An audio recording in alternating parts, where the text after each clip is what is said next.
विद्यार्थियों, मैं गुरमीत सिंह, सह आचार्य, हिंदी विभाग, राजकीय महाविद्यालय बूंदी। आज के मेरे ई व्याख्यान का विषय BA तृतीय वर्ष हिंदी साहित्य द्वितीय प्रश्न पत्र के अंतर्गत पाठ्यपुस्तक आधुनिक हिंदी निबंध के अंतर्गत संकलित निबंधकार निर्मल वर्मा एवं उनके द्वारा रचित निबंध भारतीय संस्कृति और राष्ट्र से संबंधित है। यह आधुनिक हिंदी निबंध से संबंधित 21वां व्याख्यान है। इससे पूर्व 20 व्याख्यान प्रसारित किए जा चुके हैं। आज के इस व्याख्यान में हम निबंधकार निर्मल वर्मा के जीवन परिचय, उनके व्यक्तित्व एवं कृतित्व एवं आपके पाठ्यक्रम में संकलित उनके निबंध भारतीय संस्कृति और राष्ट्र के बारे में चर्चा करेंगे।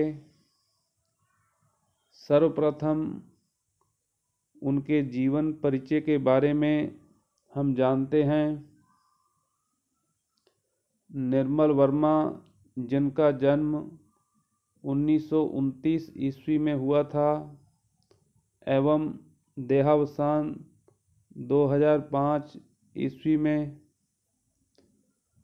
निर्मल वर्मा का जन्म 3 अप्रैल 1929 को शिमला में हुआ था। उन्होंने अपना बचपन पहाड़ों में बिताया और दिल्ली विश्वविद्यालय के सेंट स्टीफन कॉलेज से इतिहास में MA किया। शुरू के कुछ साल उन्होंने अध्यापन भी किया, अर्थात उन्होंने पढ़ाया भी। 1959 में चेकोस्लोवाकिया के प्राच्य विद्या संस्थान और चेकोस्लोवाक लेखक संघ के आमंत्रण पर प्राग गए।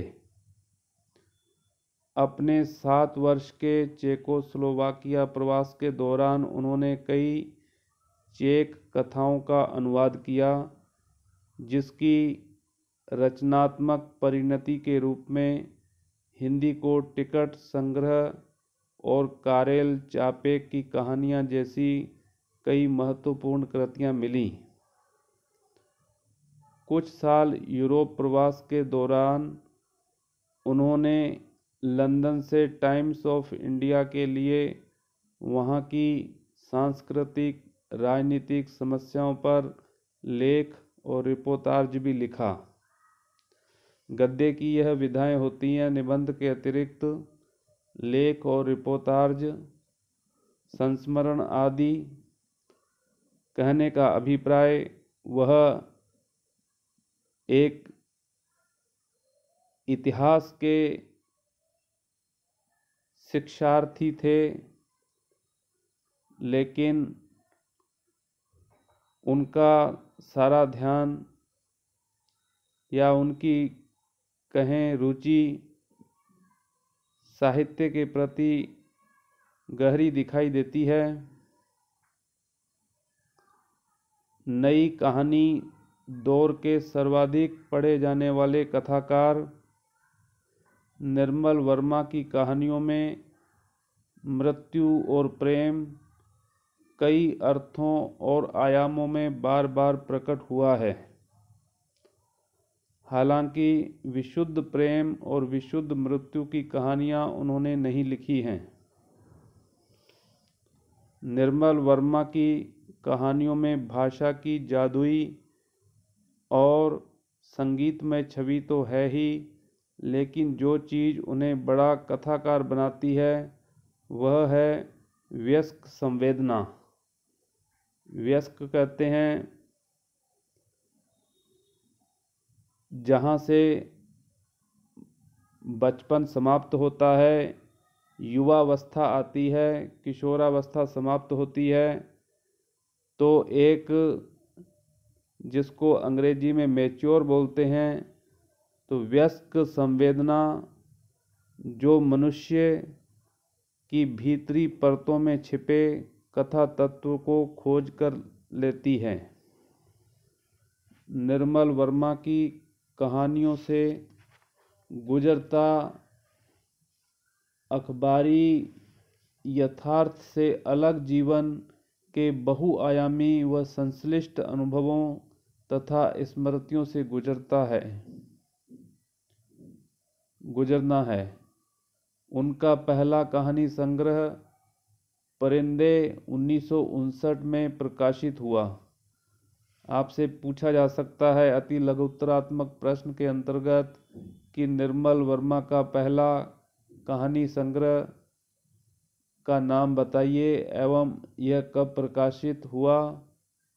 तो आपका उत्तर होगा कि निर्मल वर्मा का पहला कहानी संग्रह जिसका नाम परिंदे है वह 1959 में प्रकाशित हुआ।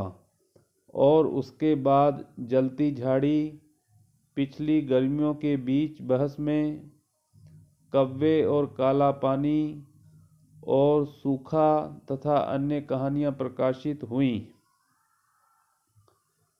उनके 5 उपन्यास वे दिन, लाल टीन की छत, एक चिथड़ा, सुख, रात का रिपोर्टर और अंतिम अरण्य प्रकाशित हैं। चीड़ों पर चांदनी तथा हर बारिश में उनके बहुप्रशंसित यात्रा वृत्तांत हैं, जबकि धुंध से उठती धुंध उनकी डायरी है। उनका नाटक 3 एकांत भी उल्लेखनीय है। कव्वे और काला पानी के लिए उन्हें वर्ष 1985 में साहित्य अकादमी पुरस्कार से सम्मानित किया गया। उनके कई निबंध संग्रह भी प्रकाशित हैं। प्रश्न यहाँ पर पूछा जा सकता है कि निर्मल वर्मा को साहित्य अकादमी पुरस्कार कब और किस कृति पर प्राप्त हुआ था। तो आपका उत्तर होगा कि निर्मल वर्मा को कव्वे और काला पानी के लिए वर्ष 1985 में साहित्य अकादमी पुरस्कार प्राप्त हुआ था। वे Indian Institute of advance studies Shimla में फेलो रहे और मिथक चेतना पर कार्य किया। उन्होंने निराला सृजन पीठ भोपाल और यशपाल सृजन पीठ शिमला के अध्यक्ष पद तथा महात्मा गांधी अंतर्राष्ट्रीय हिंदी विश्वविद्यालय के कुलपति का पदभार भी संभाला। निर्मल वर्मा ने एक नवीन चिंतन, भाषा के विकास में महत्वपूर्ण और मौलिक भूमिका अदा की है। अर्थात कहने का अभिप्राय, निर्मल वर्मा एक उच्च कोटि के कथाकार थे। इन्होंने नाटक, डायरी, निबंध संग्रह, उपन्यास, यात्रा वृत्तांत आदि गद्य लिखा है और वह जो कुछ भी उन्होंने लिखा है उसमें उनकी जो भूमिका है वह मौलिकता है। मौलिकता उनकी मुख्य विशेषता है। आश्चर्य नहीं कि वे भाषा को संस्कृति के मर्म और अर्थों को संप्रेषित करने का महत्वपूर्ण माध्यम मानते हैं। उनके चिंतन के केंद्र में साहित्य, उत्तर औपनिवेशिक भारतीय समाज, उसका नैतिक सांस्कृतिक विघटन, मनुष्य का मूल आध्यात्मिक स्वरूप, भारतीय संस्कृति का बहुकेंद्रित सत्य आदि महत्वपूर्ण सवाल समाहित हैं, जो पाठकों के रचनात्मक चिंतन को एक नया आयाम देते हैं। निर्मल जी की रचनाएं अंग्रेजी, गुजराती सहित कई भारतीय व विदेशी भाषाओं में अनुदित प्रकाशित हुई तथा साहित्य अकादमी, भारतीय ज्ञानपीठ, पद्म विभूषण सहित कई राष्ट्रीय अंतर्राष्ट्रीय पुरस्कारों से भी उन्हें सम्मानित किया गया। अंतर्राष्ट्रीय लेखक बिरादरी में भी वे सर्वाधिक पहचाने जाने वाले आधुनिक हिंदी लेखक थे। निर्मल वर्मा का देहावसान अक्टूबर 2005 में हुआ। कहने का अभिप्राय यह है कि नई कहानी को एक विशेष आयाम दिया है निर्मल वर्मा ने, एक नई सोच के साथ, जिसमें उनकी पूरी मौलिकता झलकती है।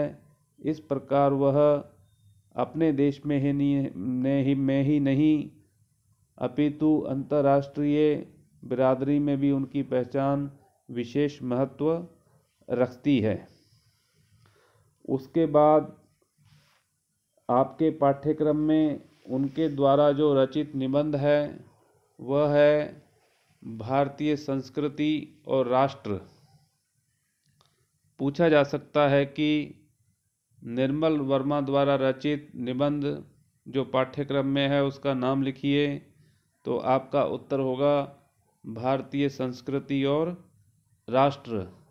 या ऐसे भी पूछा जा सकता है कि भारतीय संस्कृति और राष्ट्र निबंध किसके द्वारा लिखा गया है या इसके निबंधकार कौन हैं, तो आप लिखेंगे कि भारतीय संस्कृति और राष्ट्र नामक निबंध निर्मल वर्मा के द्वारा लिखा गया है। इसमें मुख्य क्या बात है, इसका क्या सार संक्षेप है, क्या निचोड़ है इसका, उसके बारे में हम चर्चा करेंगे।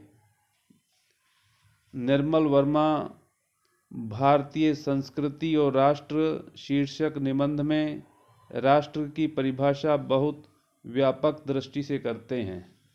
अर्थात जब किसी की परिभाषा की जाती है तो उस समूचे परिदृश्य को ध्यान में रखकर बहुआयामी उसकी परिभाषा करना इनकी विशेषता रही है। और इनकी जो भारतीय संस्कृति और राष्ट्र शीर्षक निबंध में जो राष्ट्र की परिभाषा है वह बहुत व्यापक दृष्टि या व्यापक सोच वाली कही जा सकती है। वे मानते हैं कि राष्ट्र के नाम पर पिछले दोनों महायुद्धों में काफ़ी नरसंहार हुआ। कहने को ये विश्व युद्ध थे, किंतु ये युद्ध हुए विश्व के छोटे छोटे भूखंडों पर। इन्हीं युद्धों के दौरान यूरोप में राज्य या राष्ट्र की अवधारणा का पल्लवन हुआ। पल्लवन कहते हैं विस्तार होने को। लेकिन इस अवधारणा में संस्कृति का तत्व लगभग लुप्त था। अर्थात राष्ट्र की अवधारणा का विस्तार तो था, लेकिन जो उसकी जो संस्कृति है वह लगभग गौण प्राय हो गई थी। निर्मल वर्मा मानते हैं कि राष्ट्र की बनावट बिना संस्कृति की संरचना को शामिल किए संभव ही नहीं है। प्रश्न बन सकता है कि निर्मल वर्मा राष्ट्र की बनावट के बारे में क्या विचार रखते हैं, तो आपका उत्तर होगा कि निर्मल वर्मा का कहना है कि राष्ट्र की बनावट बिना संस्कृति की संरचना को शामिल किए संभव ही नहीं है। अर्थात उसकी बनावट बिना संस्कृति को ध्यान में रखे हुए नहीं हो सकती। इस दृष्टि से देखें तो भारतीय राष्ट्र की विश्व के राष्ट्रों से सर्वथा भिन्न पहचान है, क्योंकि राष्ट्रीय भावना में संस्कृति और सभ्यता का समावेश सदा रहा है। निर्मल वर्मा स्थापित करते हैं अपने इस प्रस्तुत निबंध में उनकी स्थापना क्या है, मूल उद्देश्य क्या है, मुख्य उद्देश्य क्या है उनका, वह यहाँ पर बताया गया है कि पश्चिम में मनुष्य भीतर से खंडित हुआ, क्योंकि सांस्कृतिक मूल्यों का उसके जीवन में कोई स्थान ही नहीं रह गया था। पूर्व और पश्चिम। पूर्व और पश्चिम में अंतर समझना जरूरी है। पश्चिम पाश्चात्य सभ्यता और संस्कृति को कहेंगे, जो यूरोपीय देश होते हैं, और पूर्व के देश भारत जैसे देश आते हैं उसमें। तो यहाँ की सभ्यता और संस्कृति और पाश्चात्य सभ्यता और संस्कृति में रात दिन का अंतर दिखाई देता है। इसके विपरीत भारतीय सभ्यता और संस्कृति में समग्रता बोध सदा बना रहा है। इसलिए भारतीय सभ्यता का अस्तित्व ही आधुनिक युग में पश्चिम के लिए आश्चर्य का विषय रहा है। अर्थात पश्चिम के देश यह आश्चर्य करते हैं कि किस प्रकार भारतीय सभ्यता व संस्कृति ने अपने पैर पसारे हैं और पूरे विश्व पटल पर अपनी पहचान बनाई है। यह उनके आश्चर्य का विषय बना हुआ है। अंग्रेजी शासन में विदेशी प्रशासनिक ढांचे से भारतीय संस्कृति के समग्रता बोध को तोड़ने का प्रयास किया गया, पर भारतीय संस्कृति अक्षुण्ण बनी रही। अर्थात कितने भी प्रहार हुए, कितना भी मिटाने का प्रयास किया गया पाश्चात्य सभ्यता और संस्कृति के द्वारा भारतीय सभ्यता और संस्कृति को, लेकिन भारतीय सभ्यता और संस्कृति अपनी अमिट छाप छोड़ती गई और वह बिल्कुल भी टूटी नहीं, उसकी संस्कृति अक्षुण्ण बनी रही। लंबी पराधीनता के बावजूद, यद्यपि भारत देश सदियों पराजित रहा, लंबी पराधीनता के बावजूद यदि भारत में राष्ट्र की भावना जीवित बनी रही, तो इसका कारण भारतीय संस्कृति के समग्रता बोध का जीवित रहना था। अर्थात यदि भारतीय संस्कृति के समग्रता बोध का जीना नहीं होता या वो जीवित नहीं रहती, तो राष्ट्र की कल्पना करना भी यहाँ पर संभव नहीं था। राष्ट्र को बांधने का कार्य जो किया है वो भारतीय संस्कृति ने किया है। इसलिए उन्होंने अपने इस प्रस्तुत निबंध में भारतीय संस्कृति और राष्ट्र की एक व्यापक परिभाषा प्रस्तुत की है और राष्ट्र के लिए भारतीय संस्कृति को एक अभिन्न अंग माना है, स्वीकार किया है कि बिना संस्कृति के किसी राष्ट्र का निर्माण नहीं हो सकता और वह राष्ट्र लंबे समय तक जीवित नहीं रह सकता।